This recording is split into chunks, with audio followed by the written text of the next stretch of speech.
자, 반갑습니다. 오늘은 금이 많은 사주와 없는 사주에 대한 설명을 드리도록 하겠습니다. 자, 금이 많은 사주의 특징.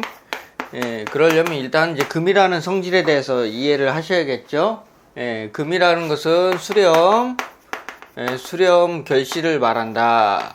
그러니까 수렴 결실이라고 하니 뭔가 이제 가치가 높은 것처럼 보이는데, 자, 이런 어떤 수렴이라고 하는 것은 이런 어떤 동작, 행위적인 모습을 나타내는 겁니다. 그래서 금이라고 하는 것은 뭉친다.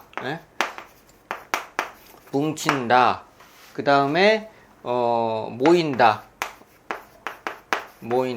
그 다음에, 외강, 내유의 성질을 갖는다. 그러니까 겉은 딱딱하고 안은 부드러운 이런 성질을 갖게 된다. 그러니까 금의 특징이라는 것이 그래서 변하지 않는다.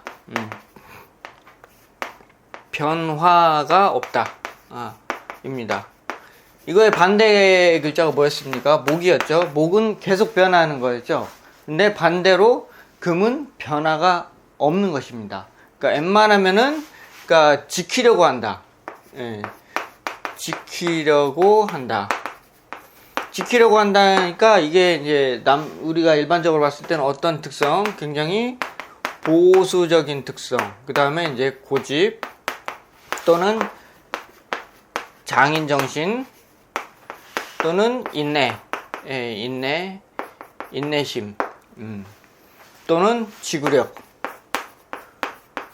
있는 것처럼 그렇게 이제 보이게 되는 것입니다. 그렇기 때문에 이러한 이제 만약에 금이 많다라고 하는 것은 온갖 뭔가 이제 그래서 이러한 금이 많다는 것은 내 사주 안에서 이렇게 이제 내가 금과 관련된 어떤 수렴된 특성을 굉장히 많이 보인다는 얘기죠. 금이라는 것은 어떤 외부적인 일에 그렇게 관심을 많이 두는 게 아니고 자기 내부적인 일, 그러니까 내부적인 일이라는 것은 이제 자기가 기존에 알던 자기 가족, 그 다음에 아주 친한 친구, 그러니까 친구를 사귀어도 소수의 친구를 깊이 사귄다 라는 특성을 이제 갖게 되는 거고요. 그냥 이런 바깥의 사회적인 일에 그렇게 그다지 관심이 없고 네 일은 네가 보세요, 내 일은 내가 보겠습니다, 남의 일에 신경 쓰지 마세요, 약간 그런 태도를 갖습니다. 그래서 사회적이긴 하지만 그렇게 적극적인 사회활동을 하는 그런 모습이 아닌 게 금의 특징입니다.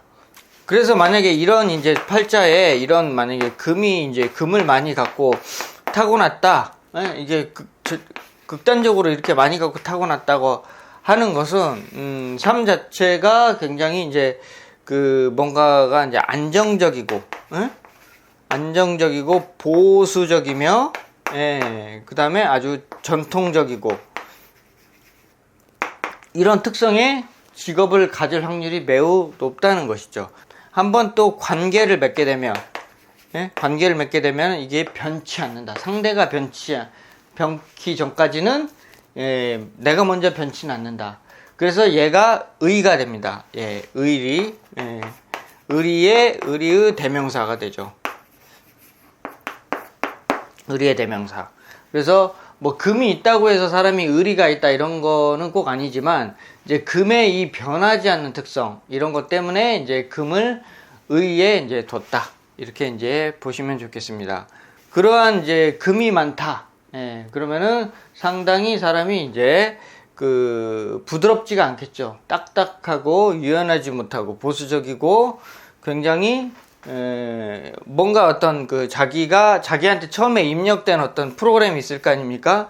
그거대로 살아가는, 절대 변치 않은 그런 특성으로 이제 나타난다. 이런 사람은 이제 어떤 이제 젊어서 가정 환경이 좋거나 좋은 안정된 직업이나 이런 것들이 이제 형성이 잘 되었을 때는 굉장히 이제 성실하고 이런 특성을 갖게 되지만 뭔가를 이제 개척해야 되고 극복해야 되는 어떤 내가 갖고 태어난 게 없어서 뭔가를 시도해야 되고 적극적인 변화가 도전이 이런 것들이 필요한 상황에서는 굉장히 이제 불리하게 쓰인다. 이렇게 이제 이해하시면 좋겠습니다. 그래서 금이 단순히 많다 그래서 이게 뭐 결실이니까 부자다 이렇게 보시면 안 되고, 모든 만물은 그러니까 이것이 그러니까 어떤 그 좋은 결과가 나오기 위해서는 음과 양이 서로 만나야 되는 것입니다. 음과 양이 서로 만나서 뭐 수도 있고 금도 있고 목도 있고 화도 있고 금 이렇게 섞여야 이 금이 금으로서의 가치가 있는 것이지, 그냥 그런 건 없이 금으로만 그냥 똘똘똘똘똘똘 뭉쳐 있으면 그거는 그냥 길거리에 그냥 돌덩이와 한낱 돌덩이와 별로 다를 게 없다라고 보시면 됩니다. 그래서 사주고 무엇이고 뭐 이 세상 모든 만물은 음과 양의 조화, 음과 양의 조화에 의해서 결정이 되는 거고, 이것이 조화가 잘 이루어졌을 때 그것이 좋은 결과를 나타낸다 라는 것이 기본적인 이 사주학의 원리이기도 하고 음양오행학의 원리이기도 합니다. 금이 많으면은 그러니까 뭐 직장도 이제 한번 들어가면 안 바꾸고, 친구도 한번 사귀면 30년이고, 그 다음에 이제 결혼도 뭐 좀 CC 뭐 고등학교 때 대학교 때부터 사귀었던 사람들하고 오랫동안 연애하다가 이제 결혼을 한다든지, 약간 이제 뭐든지 좀 시간을 좀 길게 끌고 그거에 대한 어떤 신뢰가 충분히 쌓였을 때 결정하는 경향이 있습니다. 그러니까 이제 그거 아닌 목이 많은 사람 입장에서 보면은 굉장히 답답하게 보이고 그렇게 보이겠지만, 또 어떤 면에서는 굉장히 또 듬직해 보이고 안정적으로 보이고 이렇게 보일 수 있습니다. 그것이 이제 듬직하다 아니면 너무 깐깐하거나 보수적이거나 그렇다라고 이제 느끼는 것은 양이 얼마나 섞였는가. 음양이 적당하게 섞이면 이 금도 굉장히 적당하게 내가 보수적이고 적당하게 내가 수렴하고 안전지향적이고 이런 것들을 추구하는데, 너무 아까처럼 극단적으로 금으로만 이렇게 딱 치우쳐져 있으면은 굉장히 사람이 이제 피곤할 정도로 까다롭고 보수적이고 뭔가 이렇게 선을 긋고 가리고 자르고 이런 것들이 너무 심하다 라는 것들을 이제 말씀드리겠습니다. 이런 금이 아예 없으면 어떻게 될까? 금이라고 하는 것은 이렇게 이제 결국은 그래서 이게 무겁게 만드는 거거든요. 무겁게 만드는 건데, 이 금이 없다는 것은 뭐든지 이제 가볍게 만드는 성향이 있습니다. 그래서 금이 없으면 변화가 많고 당연히 끈기가 부족하고 그러니까 사람 자체는 굉장히 이제 명랑하고 즐거운 성향을 갖게 됩니다. 왜냐면은 이제 금이라는 것들은 뭔가 무겁고 진중하게 만드는, 뭔가 이렇게 얘기를 할 때 자꾸 뭘 생각하고 그걸 무겁게 받아들여서 좀 생각하는 경향이 나타내는데, 그 에너지가 이제 너무 많아도 문제지만 너무 많으면은 이제 완전히 핵잠수함이죠.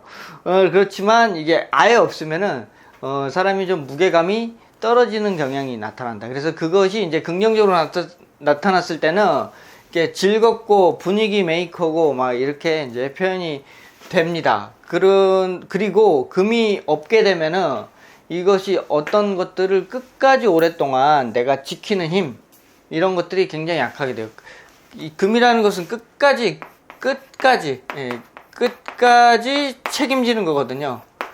끝까지 책임지는 거. 그런데 만약에 금이 없으면은 나한테 어떤 이익이 있을 때는 굉장히 뭔가 헌신적이지만, 이익이 사라졌을 때는 그것이 어느 순간 갑자기 이제 돌아서는 거죠.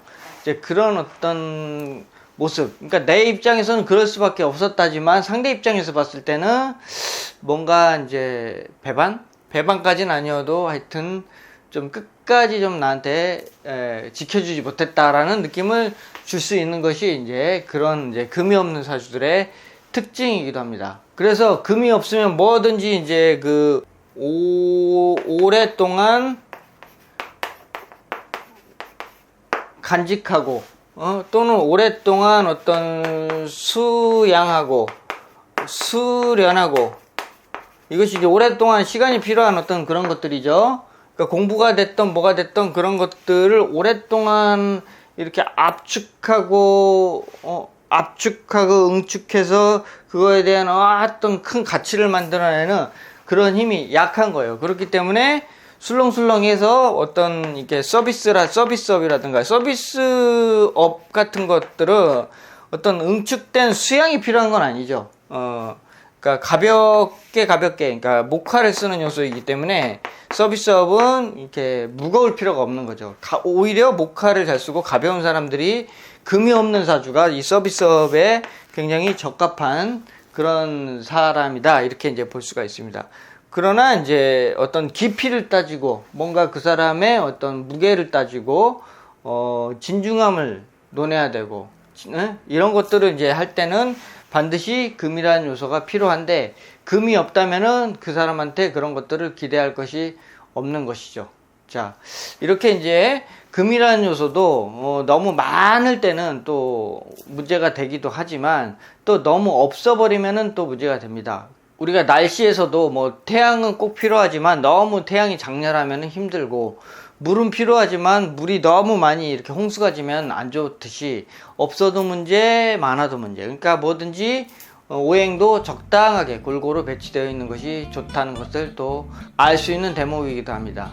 자, 오늘 금이 많은 사주와 없는 사주에 대한 특징에 대해서 말씀드려 봤습니다. 마치겠습니다.